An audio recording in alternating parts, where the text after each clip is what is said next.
अस्सलाम वालेकुम, मेरा नाम है हैदर और आप देख रहे हैं लर्निंग विद हैदर। आज हम बात करने जा रहे हैं डायरेक्ट इनडायरेक्ट की। डायरेक्ट इनडायरेक्ट होते क्या हैं, इतने आसान अल्फाज में समझाऊंगा। अगर आपने कभी भी डायरेक्ट इनडायरेक्ट नहीं पढ़े, इंशाल्लाह आज आपको आने लग जाएंगे। सबसे पहले मैं डिस्कस करूंगा कि डायरेक्ट इनडायरेक्ट होते क्या हैं, क्योंकि मोस्टली स्टूडेंट ऐसे हैं जिनको पता ही नहीं होता कि डायरेक्ट इनडायरेक्ट होते क्या हैं। तो आपने बिल्कुल भी टेंशन नहीं लेनी। न्यू है तो वीडियो को सब्सक्राइब लाइक करके चैनल को लाजमी से सब्सक्राइब करना है। तो आए एक स्टोरी से मैं आपको समझाता हूँ कि डायरेक्ट इनडायरेक्ट बेसिकली होते क्या हैं। आप ऐसे एज्यूम कर लें कि एक फादर है, ठीक है, शॉर्ट स्टोरी बताऊंगा। एक फादर है, वो अपनी छोटी बेटी के लिए एक गिफ्ट लेकर आता है। क्या लेकर आता है बेटा? गिफ्ट लेकर आता है अपनी बेटी के लिए। तो वो क्या सेंटेंस यूज़ करेगा, वो क्या जुमला यूज़ करेगा? तो वो जुमला इस तरह यूज़ करेगा ना, किस तरह बताएगा अपनी बेटी को कि बेटा मैं तुम्हारे लिए गिफ्ट लेकर आया हूँ, मैं तुम्हारे लिए गिफ्ट लेकर आया हूँ।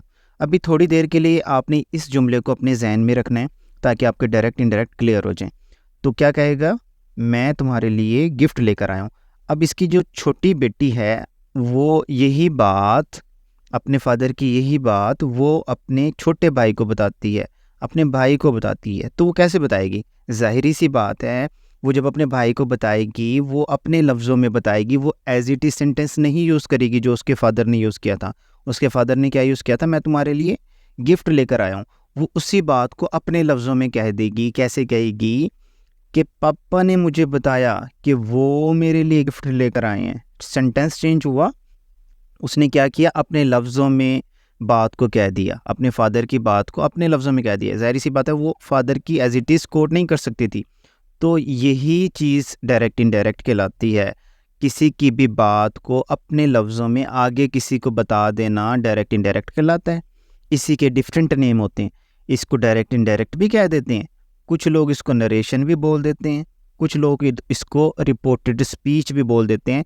तो बेटा आई होप आपको क्लियर हो गया होगा डायरेक्ट इनडायरेक्ट बेसिकली होते क्या हैं। कोई भी कभी कह दे नरेशन, कंफ्यूज नहीं होना, नरेशन का मतलब भी डायरेक्ट इनडायरेक्ट है। कोई कह दे रिपोर्टेड स्पीच, तो ये भी उसी चीज़ का नाम है डायरेक्ट इनडायरेक्ट का। आपने कंफ्यूज नहीं होना। आई होप आपको चीज़ें क्लियर हो गई होंगी। तो नेक्स्ट टॉपिक हमारा इसमें यह है कि हम जब डायरेक्ट इनडायरेक्ट पढ़ते हैं तो इसमें कुछ चीज़ें चेंज होती है डायरेक्ट से इनडायरेक्ट करने के लिए। सबसे पहले टेंस चेंज होता है। तो पहले मैं प्रेजेंट का टेंस बताऊंगा कि आपने चेंज कैसे करने। तो बेटा जब हम डायरेक्ट से इनडायरेक्ट बनाएंगे तो प्रेजेंट के सारे टेंस हैं ना, प्रेजेंट के जो चार हैं वो चारों पास्ट में चले जाएंगे। सिंपल से ये याद रखें, यानी कि प्रेजेंट इंडेफिनेट है, पास्ट इंडेफिनेट में जाएगा। प्रेजेंट कंटिन्यूस है, पास्ट कंटिन्यूस में जाएगा। प्रेजेंट परफेक्ट है, प्रेजेंट परफेक्ट में क्या होती है? Helping verb. हैड हैज़ है होती है, यानी कि वो हैड में चली जाएगी पास्ट परफेक्ट में। इसी तरह प्रेजेंट परफेक्ट कंटिन्यूस है, वो पास्ट परफेक्ट कंटिन्यूस में चला जाएगा। सिंपल सी बात याद रखनी है कि प्रेजेंट के सारे टेंस अकॉर्डिंगली पास्ट में जाएंगे। इज़ इट क्लियर बेटा?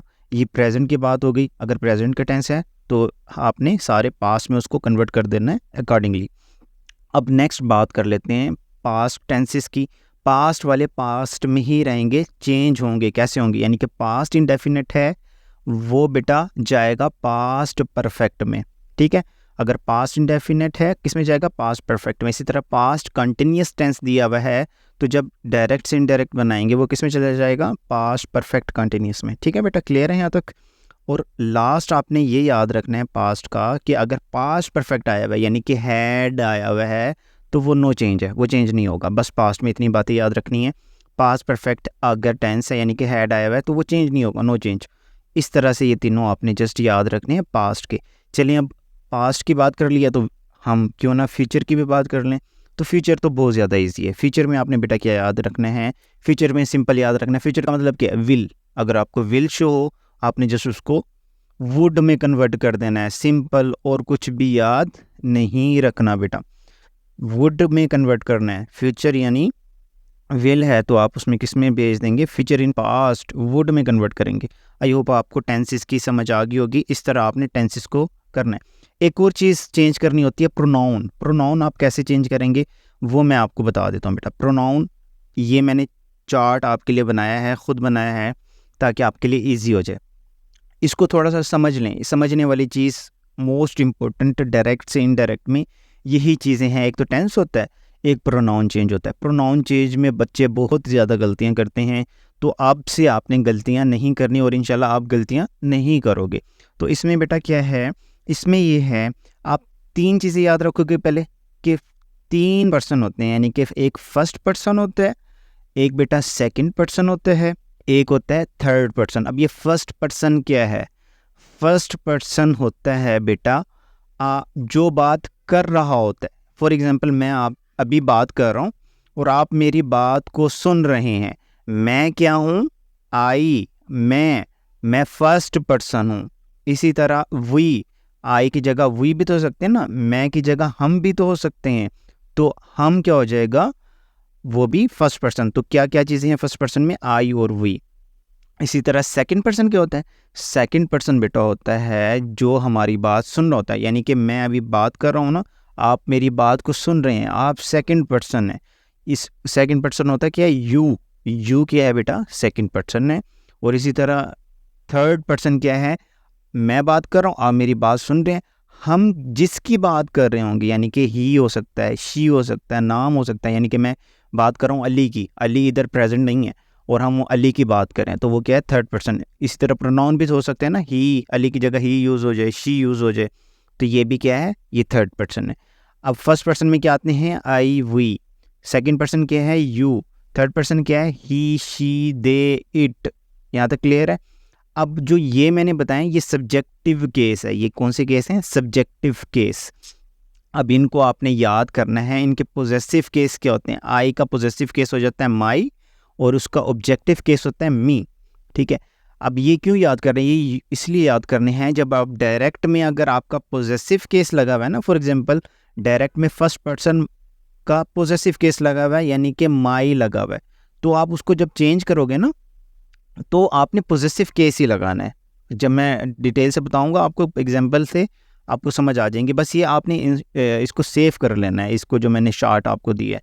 इसी तरह आप देख लेंगे you, your, you, he, his, him, she, her, they, their, them, it, its, it. ये आपने याद कर लेना। आई होप आपको समझ आ गई होगी। अब जो बेटा प्रोनाउन चेंज करने, ये वाले जो प्रोनाउन है ना, ये कैसे चेंज, कैसे पता चलेगा? तो इसके लिए एक रूल है बेटा, वो मैं आपको बता देता हूँ। वो रूल है सन 1 2 3। ये रूल है सन 1 2 3। अब इसका मतलब क्या है?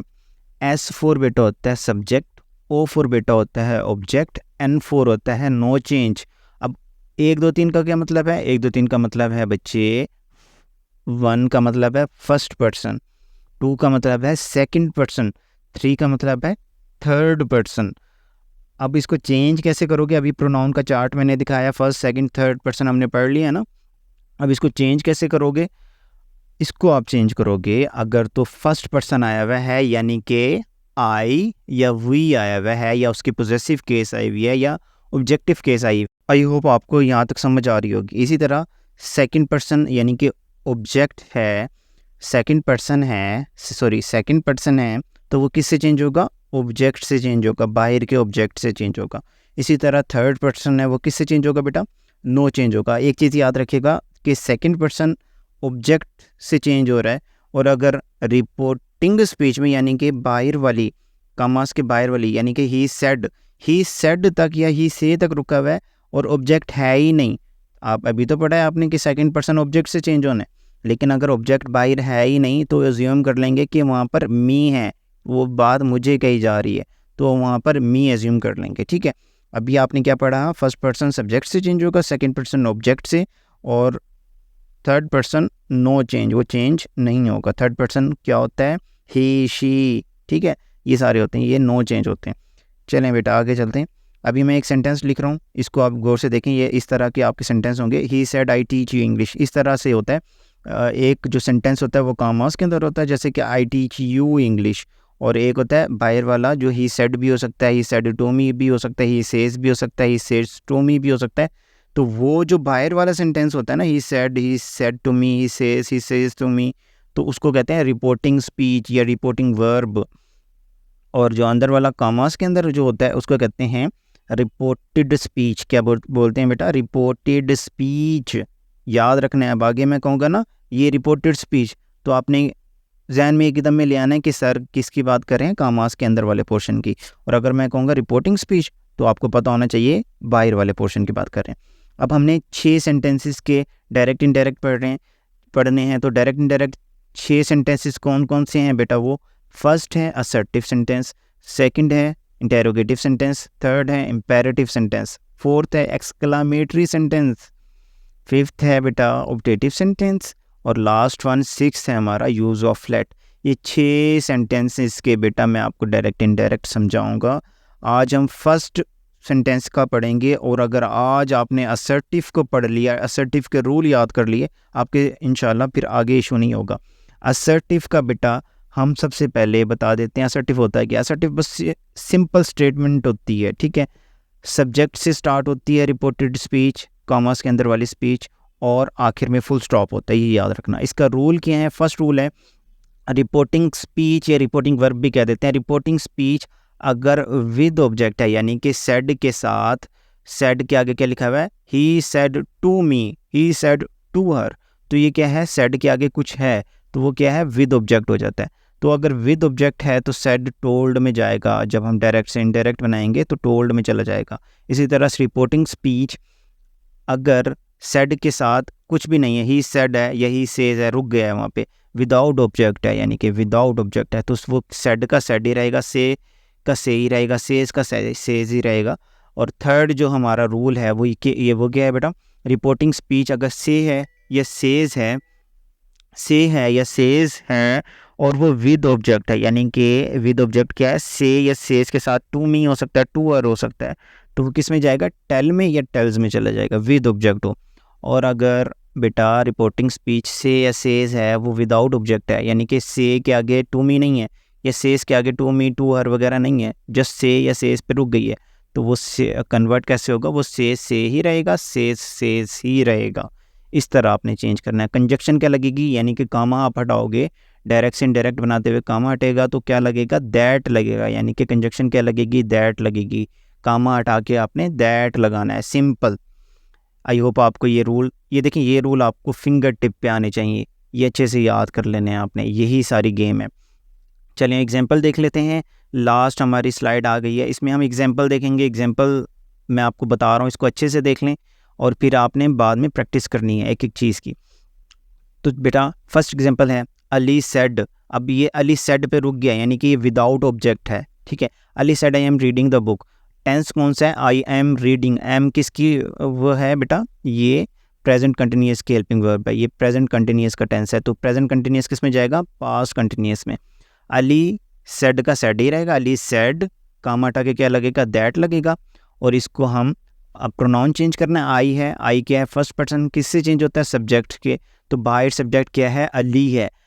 अब अली नहीं लगाएंगे, अली का प्रोनाउन लगाएंगे, क्योंकि अंदर भी प्रोनाउन लगा हुआ था, तो अली का प्रोनाउन क्या है? ही के बाद क्या आ जाएगा? He was reading the book. Was क्यों लगाया मैंने? वाज इसलिए लगाया क्योंकि प्रेजेंट कंटिन्यूअस था तो पास्ट में जाना था, तो पास्ट कंटिन्यूअस की कौन सी है हेल्पिंग वर्ब? वाज और वर होती है। इसी तरह है ना, तो वर क्यों नहीं लगाया? ही के साथ वर नहीं लगता, वाज लगता है, ठीक है। तो प्रेजेंट कंटिन्यूअस को किस में हमने चेंज किया? पास्ट कंटिन्यूअस में। आई होप आपको समझ आ गई होगी। सेकंड क्या है बेटा? सेकंड है he says I am fine. अब देखें, एक और चीज़ मैं बताना भूल गया हूँ। सेड होता है ना जब बाहर, या said to me, said to her, जो भी हो, सेड जब आता है तो टेंस चेंज होता है। प्रोनाउन चेंज आप हमेशा करोगे, लेकिन टेंस चेंज आप कब कब करोगे? जब सेड आएगा, ठीक है। अब अगर से या सेज आएगा ना बाहर, इसका मतलब प्रेजेंट की बात हो रही है, तो से या सेज सिंपल से याद रखें, से या says to me, says to her, इस तरह से आएगा तो आपने टेंस चेंज नहीं करना, प्रोनाउन चेंज हमेशा होते हैं। तो ही सेज क्या है? विदाउट ऑब्जेक्ट है, यानी कि he says to me to her नहीं है, जस्ट सेज पे रुक गया है, तो हम चेंज नहीं करेंगे, रूल अभी हमने पढ़े हैं। ही सेज काम हटा के क्या लगेगा? दैट लगेगा। अब टेंस चेंज नहीं करना, प्रोनाउन तो चेंज करना है। आई है, आई फर्स्ट पर्सन है, किससे चेंज होता है? बाहर के सब्जेक्ट से चेंज होगा, तो बाहर का सब्जेक्ट क्या है? ही है, तो ही लगा देंगे। ही, अब देखें, ये प्रेजेंट कंटिन्यूअस का टेंस था, एम है ना, प्रेजेंट कंटिन्यूअस में होती है। अब ही लग गया, ही के साथ एम लगा सकता हूँ? ही के साथ एम तो लगता ही नहीं है, एम की जगह ही के साथ क्या लगता है? ही के साथ इज लगता है, आर भी नहीं लगता ना, तो प्रेजेंट कंटिन्यूस की ये 3 हेल्पिंग वर्ब है, एम, इज़, एम आर। तो ही के साथ क्या लगता है, इज़ लगता है, तो मैंने इज़ लगा दिया। आगे क्या आ जाएगा, फाइन। तो क्या बनेगा, he says that he is fine. देखिए मैंने टेंस चेंज नहीं किया इसमें, क्योंकि सेज़ था। टेंस चेंज कब होता, अगर मैं प्रेजेंट कंटिन्यूस की पास्ट कंटिन्यूस में ले जाता, जैसे कि फर्स्ट एग्जांपल में था, लेकिन मैंने प्रेजेंट कंटिन्यूस को प्रेजेंट कंटिन्यूस में ही रहने दिया। तो इस तरह बेटा इसको आपने करने हैं। आई होप आपको वीडियो पसंद आई होगी। वीडियो पसंद आती है तो चैनल को लाजमी से सब्सक्राइब कीजिएगा, और कुछ भी आपको थोड़ा बहुत भी सीखने को मिल रहा है तो वीडियो को लाइक करके चैनल को लाजमी से सब्सक्राइब कीजिएगा। नेक्स्ट वीडियो आ रही है सेकंड सेंटेंस में, वो इम्पेरेटिव है। इंशाल्लाह वो बहुत अच्छे से हमने समझना है, पहले इसकी प्रैक्टिस करें जितनी हो सकती है।